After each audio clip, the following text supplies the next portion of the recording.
भारतीय लोकतंत्र की 100 वर्षीय यात्रा, एक ऐसी यात्रा जिसमें इतिहास की धड़कनें आज भी गूंजती हैं और जिसके प्रथम भारतीय शिल्पी थे वीर विट्ठल भाई पटेल। सन 1925 केंद्रीय विधानसभा ने पहली बार एक भारतीय को अपना अध्यक्ष चुना। वे थे वीर विट्ठल भाई पटेल, एक दूरदर्शी नेता, एक अडिग राष्ट्रभक्त और संसदीय परंपरा के प्रथम भारतीय पथ प्रदर्शक। उनके नेतृत्व में केंद्रीय विधानसभा ने मर्यादा, अनुशासन और सदस्य केंद्रित कार्यशैली की नई नींव रखी, जो आगे चलकर भारतीय संसद की पहचान बनी।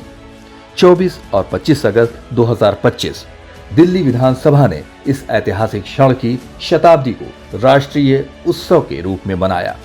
देश की सभी विधानसभाओं और विधान परिषदों के अध्यक्ष एवं उपाध्यक्ष एक साथ इस लोकतांत्रिक विरासत को नमन करने पहुंचे। इस भव्य समारोह का उद्घाटन किया भारत के गृह एवं सहकारिता मंत्री श्री अमित शाह ने, जिन्होंने इस अवसर पर एक स्मारक डाक टिकट का लोकार्पण भी किया। समापन समारोह को भव्यता प्रदान की लोकसभा के अध्यक्ष श्री ओम बिरला ने। केंद्रीय मंत्रिमंडल के अनेक मंत्रियों ने इस अवसर पर उपस्थित होकर सम्मेलन में 4 चांद लगा दिए। वीर विट्ठल भाई पटेल के दुर्लभ अभिलेखों और संसद के इतिहास की अनमोल झलकियों से सजी भव्य प्रदर्शनी ने सभी को अभिभूत कर दिया। सन 1925 से आज तक भारतीय संसद की विकास यात्रा नई दिल्ली के इतिहास से अवच्छिन्न रूप से जुड़ी रही है। दिल्ली दरबारों से लेकर नई राजधानी के शिलान्यास तक, लुटियंस दिल्ली के निर्माण से लेकर केंद्रीय विधानसभा की गूंज से भरे सत्रों तक, ये यात्रा महात्मा गांधी, गोखले, महामना जैसे महामानवों की उपस्थिति से पावन बनी। यही वह सदन था जहां रॉलैक्ट एक्ट का प्रतिरोध हुआ, जहां क्रांतिकारियों का बम विस्फोट ब्रिटिश साम्राज्य को हिला गया और जहां स्वराज की लौ प्रज्वलित होती रही।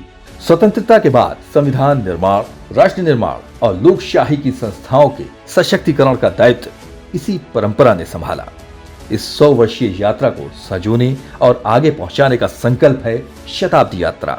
देश विदेश के अभिलेखागारों से संकलित दुर्लभ चित्र, ऐतिहासिक दस्तावेज, विधायी परंपरा की निर्णायक घटनाएं और भारत की लोकतांत्रिक संवेदना को प्रतिबिंबित करती अनगिनत स्मृतियां। शताब्दी यात्रा शीर्षक इस आकर्षक कॉफी टेबल बुक में आज एक सूत्र में संकलित है।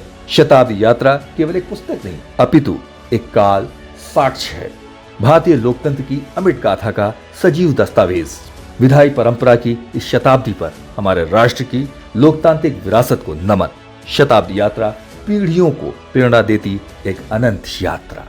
ये सिर्फ एक भवन नहीं है, ये 140 करोड़ भारतवासियों की आकांक्षाओं और सपनों का प्रतिबिंब है।